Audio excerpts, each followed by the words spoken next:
예, 마님.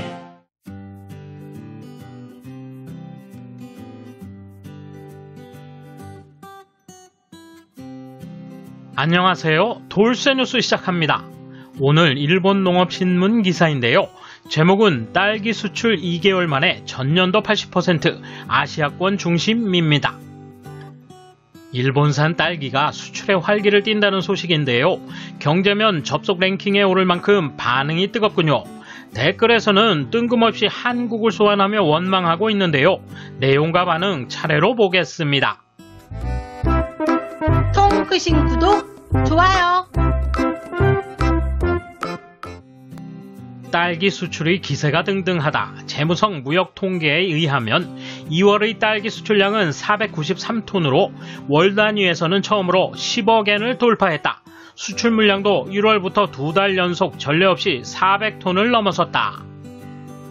일본산이 굵은 알과 맛의 정평이 나 있어 품질에서 좋은 평가를 받는 것뿐 아니라 코로나 상황 하에서 사람들이 집거하며 해외에서도 수요가 커졌기 때문이다. 일본산 딸기는 홍콩, 싱가포르, 태국, 대만, 미국 등에 수출된다. 2014년부터 수출량이 늘어 2018년에는 역대 최고인 1237톤을 기록했다. 2019년에는 흉작을 보여 1000톤으로 하락했지만 코로나 상황 하에서 물류가 정체된 2020년도에 1179톤으로 2018년의 뒤를 잇는 수출량을 유지했다. 2021년에는 2020년의 연간 수출량의 8할에 해당하는 913톤을 2개월간 수출했다. 일본산 딸기는 해외 시장에서 국내 가격의 36배로 유통되지만 알이 굵고 맛도 좋아 현지 부유층을 중심으로 인기가 높다. 후쿠오카현의 JA 전농불연 담당자는 코로나 상황 하에서 수송용 항공편이 감소되는 문제가 있었던 한편 방일하지 못하는 외국인의 현지 가정 소비가 왕성했다고 지적했다. 딸기는 수출의 유력 품목으로 앞으로 수요가 더 늘어날 것이라는 견해가 많다. 국제 인터넷 통신 판매 사이트를 활용해 수출을 진행하고 있는 주산지 토치키현은 코로나 상황 하에서도 싱가포르나 말레이시아 등에서 딸기를 사용한 요리 교실을 개최해 해외 시장의 판매를 강화하는 태세다. 정부는 농림수산물, 식품의 수출 확대 실행 전략으로 2025년에 딸기 수출액 86억엔을 목표로 내걸어 전국 12개 산지를 수출 산지로 지정했다. 국내 수요를 채운 다음 수출용도 확보할 수 있도록 생산 기반 강화를 서두른다. 농수성 원예 작물과에서는 기반 강화를 축으로 유통 단계에서의 품질 보관 유지, 상대국의 방제 기준이나 요구에 맞춘 생산으로 수출량을 늘려가겠다고 밝혔다. 이에 대한 일본 누리꾼 반응 보실까요?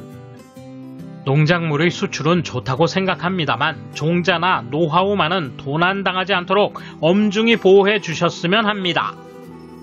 앞으로 일본인보다 해외 쪽이 더 부자가 될 테고요. 일본인은 1엔이라도 싼 것을 구하러 멀리 슈퍼까지. 고급 식재료는 점점 해외로 흘러나가는지도 모르겠네요. 딸기의 장점은 조화로운 달콤함과 신맛, 수분 충전에도 좋다. 어쨌든 껍질을 벗기거나 씨앗의 취급이 곤란해지는 일이 없다.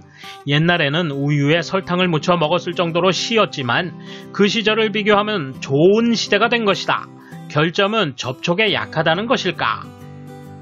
뭐든지 좋겠지만 열심히 만든 고품질의 작물 씨앗을 외국에 도둑맞지 않게 자라세요. 재배 방법의 노하우도 샤인머스켓 등은 마음대로 해버리지 않았습니까? 그리고 돈을 벌면 나라에 제대로 납세하세요. 일본 사람들 정말 가난해졌구나. 일본인이 만든 맛있는 것들은 해외로 수출되고 일본인은 해외에서 싼 것을 들여와 먹는다. 소득이 많으면 국내 소비도 늘어나는데 말이야. 자민당과 경단련이 해온 일이라니. 좋은 기사지만 주의가 필요하다. 일본 농림수산성의 법률 관리가 취약하다는 점을 이용해 개발 데이터나 극비의 씨앗을 탈취해갔다. 100년이 넘는 역사를 가진 순수 국산 쇠고기 정자나 샤인머스켓 씨앗, 국산 쌀 개량 품종, 그것들의 대부분을 이웃나라에서 무심코 가져갔다. 수십 년간 몇백 년에 걸쳐 몇천억 엔을 들여 품종 개량한다고 고생한 걸 몇 년 만에 완전히 카피한다. 이런 어처구니 없는 일에 정부는 대응해야 한다. 이런 식으로 이득이 되니까 반출금지 법률이 생긴 거지. 고작 딸기, 고작 야채라 하면 안 된다. 생산자 입장에서 보면 팔아서 먹고 사는 것이 최선이고 이를 위한 품종이라든가 특허 보호 정책은 있어야 한다. 그것을 정부는 쓸데없는 돈을 쓰지 마라 라며 시기해 폐지한 게 법을 직후다. 그리고 국책으로 보조를 받던 기업들이 한국이나 중국에 졌는데 새삼스럽게 왜 졌어 라고 한다.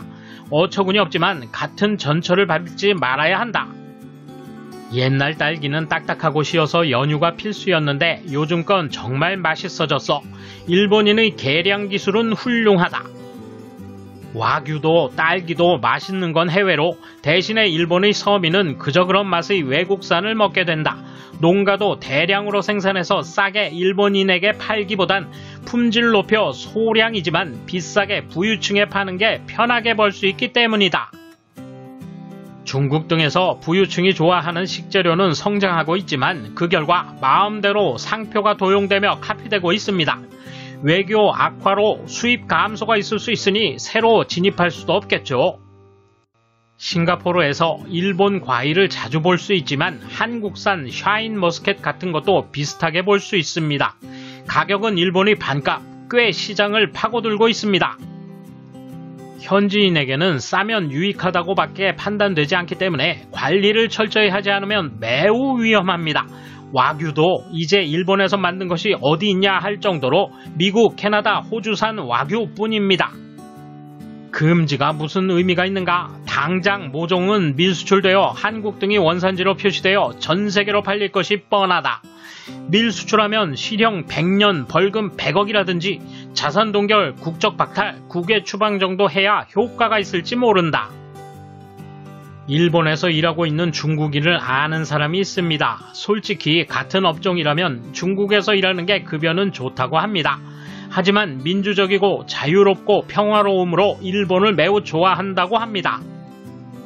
앞으로 더더욱 일본이 가난해지더라도 평화와 자유만은 지켜졌으면 합니다. 덧붙여서 그는 일본어를 완벽하게 하고 일본인처럼 조심스럽고 얌전해서 제대로 된 기술을 보유한 엔지니어로 일하고 있습니다. 아베 정권 때부터 외국인 부유층의 힘으로 일본 경제를 끌어올리고 있다는 말을 듣고 있다. 이래서는 일본 서민에게 아무런 혜택도 돌아가지 않는다. 극히 일부만 전후 최고의 호경기.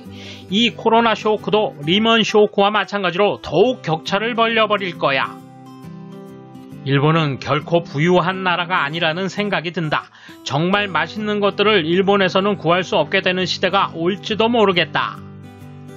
돌쇠 한마디.